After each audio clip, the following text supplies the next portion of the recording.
Harihi Om Sahana Vavatu Sahana Bhunaktu Sahaviryan Karavavahai Tejasvinavadhitamastoma Vidvishavahai.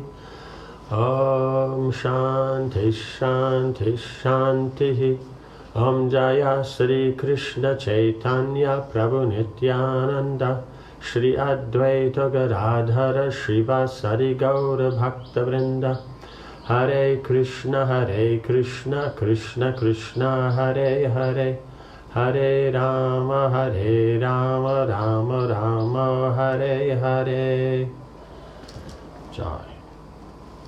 So last time we were discussing about how Amba next life became Shikandi, but she was born still as a girl. But Shiva said he would have a son. And so then, they had faith that he would become a son. So then he's going to become a son, but how he becomes a son, right? So now he's already married. After some time, it's very hard to, for a girl who's playing as a boy and marries a girl, for the girl to not figure out that she's married to another girl, right? So then this has happened. Then the girl's father, the bride's father, then he comes with his army to chastise Drupad. And, so what to do? Now we're at that juncture. Drupad was caught like a thief. There was nothing he could say. He tried to convince Shikandi's wife that her quote-unquote husband would in fact soon become a male, but all to no avail. Because since when do they just one day you wake up and boing, you're something else. The girl's father amassed a large army and marched on Campilia. Drupad was alarmed. He said to his wife, "Fools that we are, we have brought a great calamity onto our heads. We are in danger. What should we do now, in your opinion?" Drupad and his wife concluded that their only recourse was to worship the gods. Drupad supplicated the deities while Hiranyavarma advanced on his country. Meanwhile, Shikandi, in sorrow at the danger she felt she had brought on them all, left the city. Resolved to take her own life, she entered the forest in an area that was home to a powerful yaksha named Astuna. Finding his abode a white palace, washed with lime, she entered it and sat down to practice austerities. A few days later, Stuna returned and saw her sitting there, her body reduced from fasting. Kind by nature, he asked her why she was performing asceticism. The yaksha said, "Tell me if I can do anything to help you." Shikandi replied, "No one can give me what I desire." But Stuna did not agree. "I can surely give you whatever you wish, O princess. I am Kuvera's attendant and can grant boons." Right? So he's attending with Kuvera, so he's in a very powerful position. And with the mercy of Kuvera, he's able to do so many nice things. "I will bestow even the unbestowable. Tell me what you desire." Because most people, for them, it's an amount of wealth or positions or things like that. "Tell me what you desire." Shikandi related the whole story in detail, concluding, "The only way to save the present situation is that I attain my manhood. O faultless one," right? Because she's saying, I would attain my manhood because that was the purpose she wanted to take birth. Shiva said she would take birth as the son of Drupad. Drupad was told by Shiva that he would have a son, but first she'd be a daughter. And so she's just waiting, when will I get my manhood? Because the point is for her, by being a man, now she can fight in battle with Bhishma and kill him. Right? Because otherwise, yes, through politics or through some other things like that, or through some, assassins, or things she could try, but then it only has the point of killing him. But the point is as you have the aspect of prestige, the Kshatriyas. So then, there has to be a proper battle. There has to be a proper result and everything. There can't be cheating. Otherwise, then it's not glorious. Maybe you got your end, but it's not glorious. It's considered uncultured.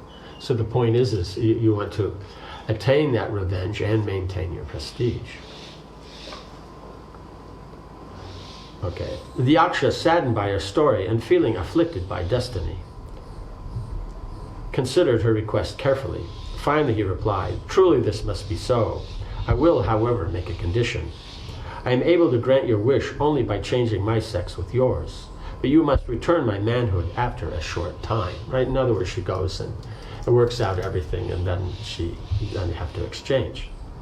Shikandi agreed to return to Stuna as soon as Aranyavarma left Kampilia. The two then exchanged sexes, and Shikandi went back to her father's palace. When Hiranyavarma's army arrived at Kampilia, he dispatched his priest to Drupad, saying, "Come out and give me battle, vile one. You have cheated me." But by then Shikandi had returned in a male form. Drupad said, "There has been a mistake, O Holy One. The king has been misinformed. See for yourself my son's gender." The surprised Hiranyavarma had a number of beautiful maidens sent to examine Shikandi. When they informed him that Drupad's son was indeed male, he entered Kampilia with a glad heart.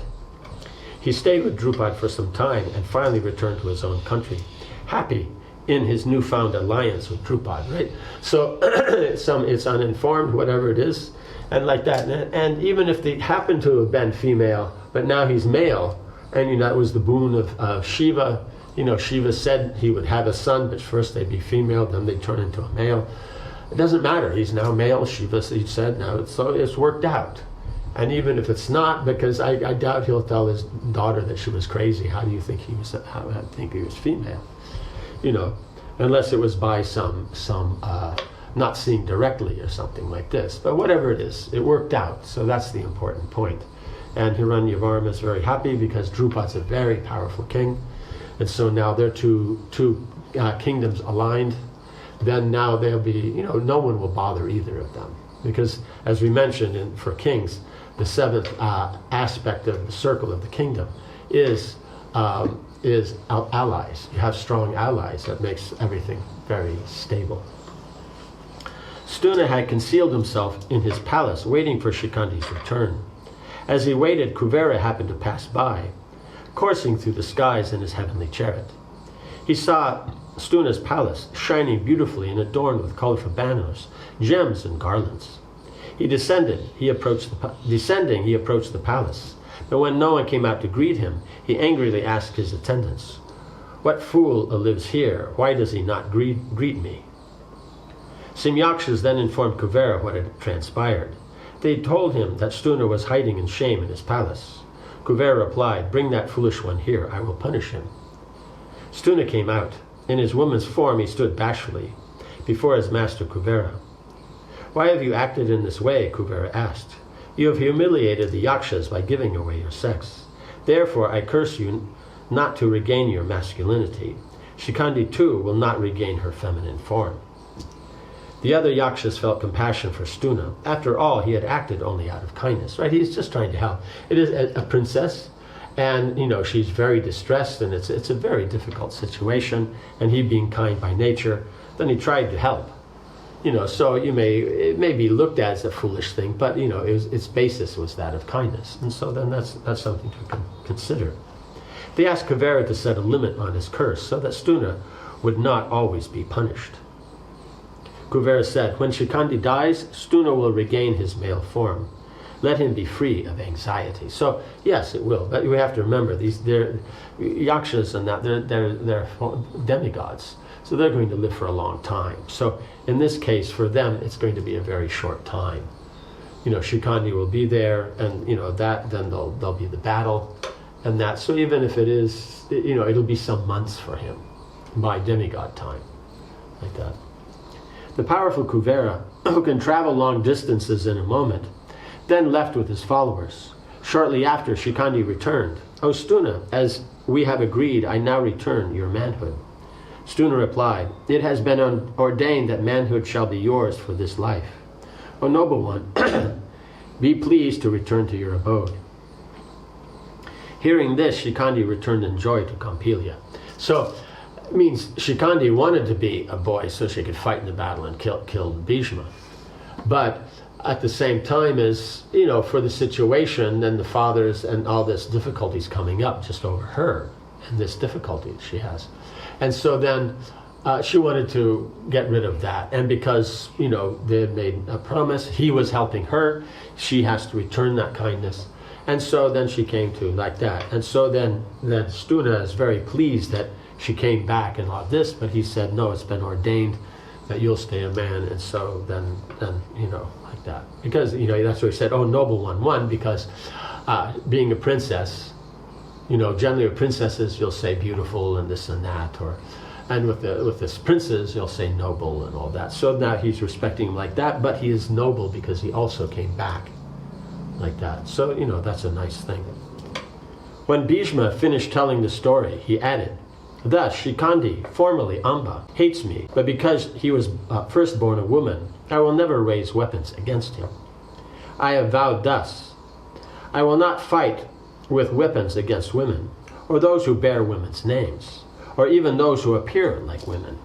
O Duryodhana, I will not fight with Shikandi, even if he attacks me, desiring my death. Duryodhana nodded. He looked at Bhishma with respect.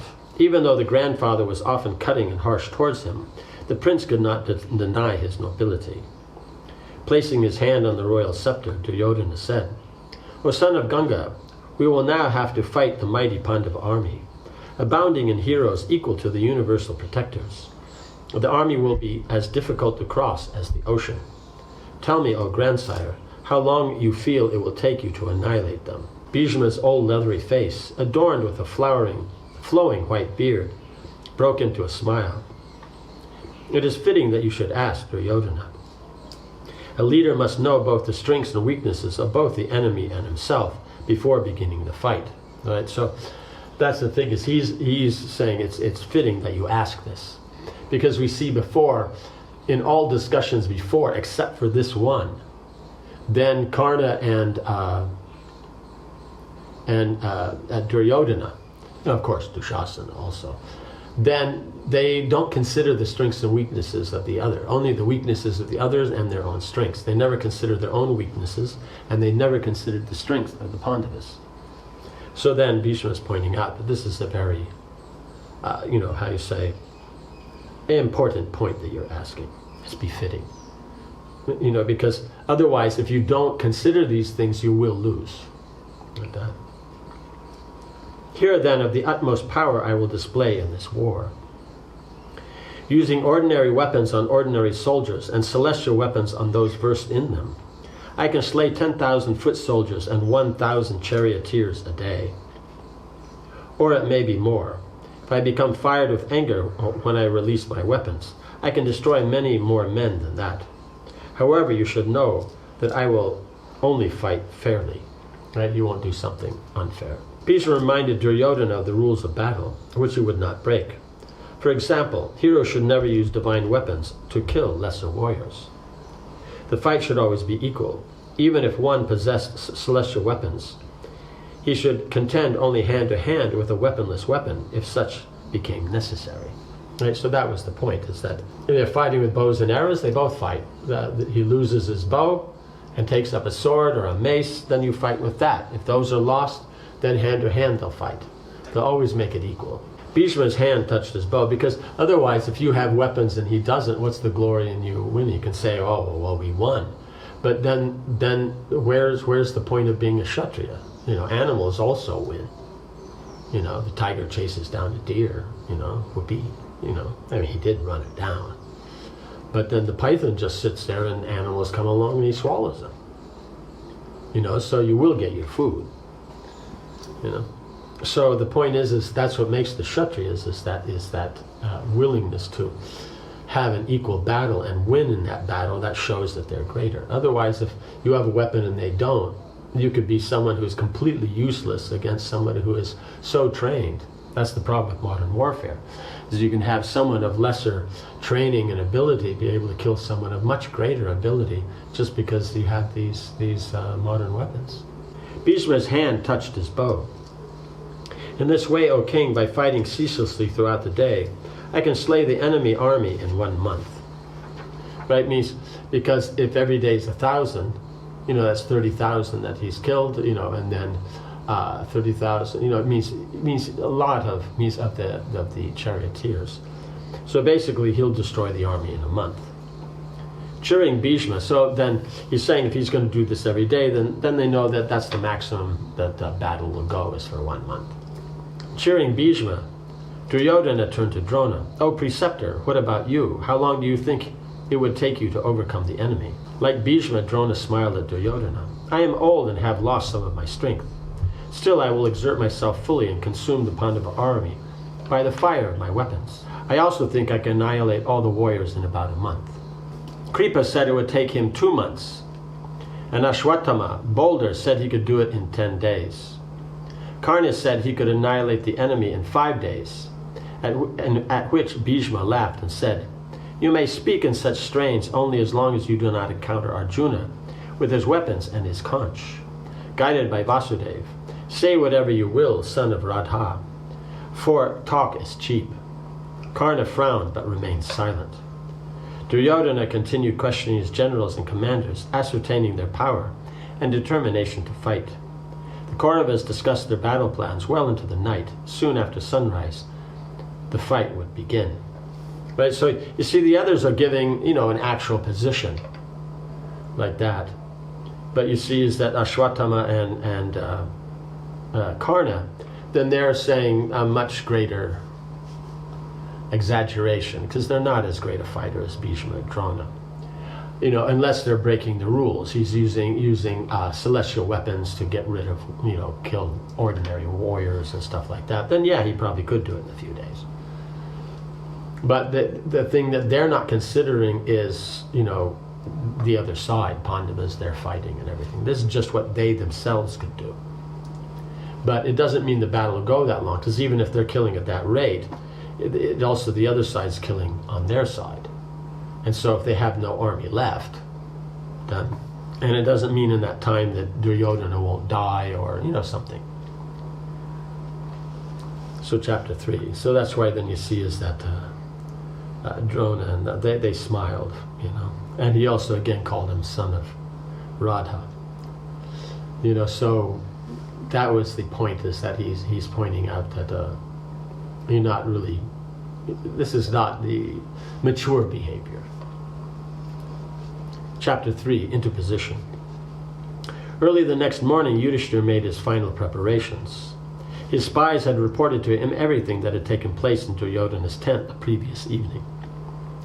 Anxiously, he said to Arjuna, "You have heard how Bhishma claims he can slay our army in 1 month. Drona has said the same. All the Kaurava heroes have stated their determination. Karna even suggested he could defeat the armies in 5 days. Tell me, O Falguni, how long you think it will take you to kill them?" Arjuna glanced across at Krishna. "The Kuru warriors are all high-minded heroes who are expert in wielding weapons. But do not be anxious, dear brother. Our enemies will not have the chance to slay us. I say truly that, with Krishna's aid, I can uproot the 3 worlds in a moment. I possess Shiva's personal weapon, which alone is capable of annihilating the creation. None of the Kauravas know this weapon. Of course, it would not be proper for me to use it against them, but there will be no need. We shall gain victory by the mere strength of our arms." Arjuna indicated the many kings present with a sweep of his hand. "Besides me, you have numerous heroes on your side. By ranging among the enemy ranks in our chariots, we will soon cause great destruction. Of course, we also have you, O king. Surely whomever you cast your angry glance upon will immediately be consumed like dry leaves in a fire. I do not see how the Kauravas can win this war." Comforted, Yudhishthira continued to arrange for the day's first battle. His commanders surrounded him, clad in armor. All had been purified by sacred rituals and bestowed wealth upon the Brahmins. With their ornamented swords swinging by their sides, they left the tent one by one to lead their respective divisions into position. The early morning sun rose to reveal the vast Kurukshetra field covered by the 2 armies. They seemed like 2 great oceans drawing against one another. The sound of the armies filled the heavens like the low rumbling of clouds in autumn. When everything had been finalized, Yudhishthira himself left the tent, followed by his brothers and Krishna. On all sides they saw cheerful troops preparing their weapons and chariots. As the Pandavas and Krishna mounted their cars, crowds of Brahmins praised Yudhishthira and offered prayers to Krishna. And so now they're ready, everything's been set up, so now they're going out to take their place. So then how it's going to unfold, we shall see next discussion. Om Hare Krishna, Krishna Krishna, Hare Hare, Hare Rama, Rama Rama, Hare Hare. Srila Prabhupada ki jai.